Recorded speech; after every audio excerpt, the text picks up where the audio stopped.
दिल्ली की जिस जनता ने आम आदमी पार्टी और केजरीवाल को जमीन से आसमान पर उठाया था, लेकिन 2025 के विधानसभा चुनाव में वापस जमीन पर पहुंचा दिया है। 2 बार के क्लीन स्वीप के बाद इस करारी हार के अपने मायने हैं।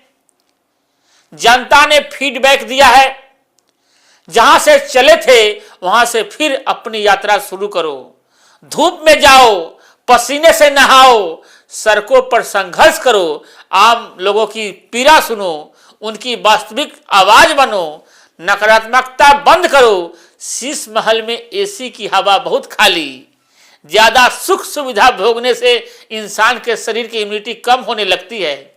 उधर करारी हार के बाद पूर्व सीएम और आपके राष्ट्रीय संयोजक अरविंद केजरीवाल ने सोशल मीडिया पर आकर यह भी संकेत दे दिया है कि सकारात्मक विपक्ष की भूमिका निभाने के साथ साथ जनता के दुख सुख के साथ जुड़े रहेंगे, अपनी समाज सेवा जारी रखेंगे। तो पीएम मोदी ने कहा कि जो लूटा है उसे लौटाना पड़ेगा। मतलब साफ है कि दिल्ली का असली दंगल सत्ता परिवर्तन के बाद शुरू होने वाला है। आने वाले समय में आम आदमी पार्टी और भाजपा की लड़ाई गहराने वाली है। सदन से सड़क तक फिर आंदोलन के आसार दिख रहे हैं। पूर्व मुख्यमंत्री आतिशी ने भी ये संकेत दे दी है। नई सरकार गठन होने के बाद आगे क्या होगा, आगे सब कुछ बताता हूं। बाकी खबर शुरू करने से पहले आप सभी को नमस्कार करता हूं। आप देख रहे हैं जनमत की पुकार आरके जायसवाल के साथ। लगता है सड़कों पर आंदोलन के दिन लौटने वाले हैं। याद कीजिए, अरविंद केजरीवाल अक्सर चुनावी मंचों पर बड़ी साफगोई से कहते थे, दिल्ली वालों अगर हमारा काम पसंद न आए तो हमें वोट मत करना। इत्तेफाक देखिए कि जनता ने वह आवाज सुन ली और अपना फैसला भी सुना दिया।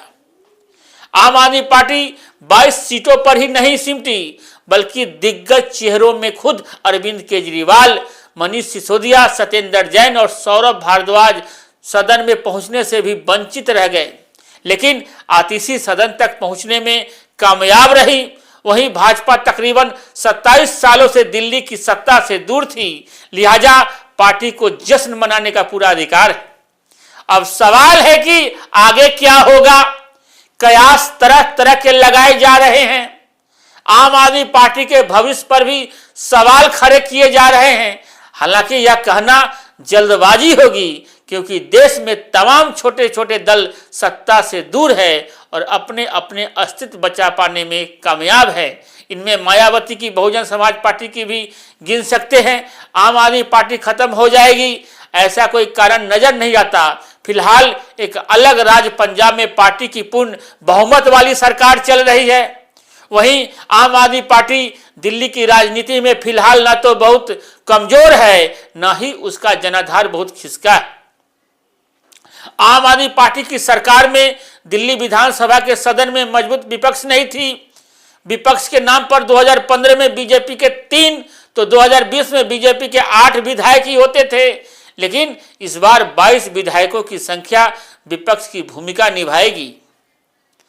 दिल्ली चुनाव में बीजेपी को 48 सीटें मिली, लेकिन बारीकी से देखिए तो जनता ने पार्टी को वैसा बहुमत नहीं दिया है जो आम आदमी पार्टी को साल 2015 या उसके बाद 2020 में मिला था। एक तरफा चुनाव था। इस बार बीजेपी को एक तरफा जीत नहीं मिली है। दिल्ली में आम आदमी पार्टी सत्ता से जरूर दूर हुई है, लेकिन वोटों के मामले में भाजपा से बहुत पीछे नहीं है। आम आदमी पार्टी को बीजेपी से करीब 2.25 लाख वोट और 3% ही कम वोट शेयर मिले हैं। 60.54% मतदान में भाजपा को 46.91%, आपको 43.20% और कांग्रेस को 6.31% वोट मिले हैं। कालकाजी विधानसभा सीट से आतिशी जीत गई हैं। रमेश बिधोरी को उन्होंने हरा दिया। चुनाव जीतने के बाद आतिशी ने सोशल मीडिया पर संदेश लिखा कि यह जीतने का समय नहीं बल्कि जंग का समय है। जंग शब्द पर गौर करने की जरूरत है। चुनाव के समय बीजेपी की तरफ से आतिशी के अपमान का मुद्दा जोर शोर से उठाया गया था, लेकिन आतिशी अपनी वफादारी पर कायम रही। आतिशी आपका मजबूत महिला चेहरा है। अनशन करके और बीजेपी के खिलाफ करे से करे बयान देकर अपने इरादे साफ कर चुकी हैं। जाहिर है कि सड़क से लेकर सदन तक दिल्ली में कोहराम थमने वाला नहीं है। संघर्ष और संग्राम जारी रहने का पूरा अंदेशा है। आपके नेताओं की रणनीति साफ है कि जीतने वाले विधायक सदन के अंदर अपनी आवाज बुलंद करेंगे और जो हारे वे सड़क पर संघर्ष करेंगे। नतीजे के बाद पूर्व सीएम अरविंद केजरीवाल ने विनम्रता से सोशल मीडिया पर सामने आकर अपनी हार स्वीकार कर ली और आगे क्या करेंगे इसके बारे में भी स्पष्ट कर दिया। उन्होंने एक बार फिर अपनी पुरानी बातें दोहराई। वो राजनीति करने नहीं आए, राजनीति उनके लिए समाज सेवा का जरिया है। केजरीवाल कहा है कि दिल्ली की राजनीति आने वाले समय में रचनात्मक विपक्ष की भूमिका निभाएंगे और जनता के बीच फिर से जाएंगे, उनके दुख सुख में शामिल होंगे, उनकी परेशानियां सुनेंगे, निजी तौर पर उनकी तकलीफें दूर करने का पूरा प्रयास करेंगे।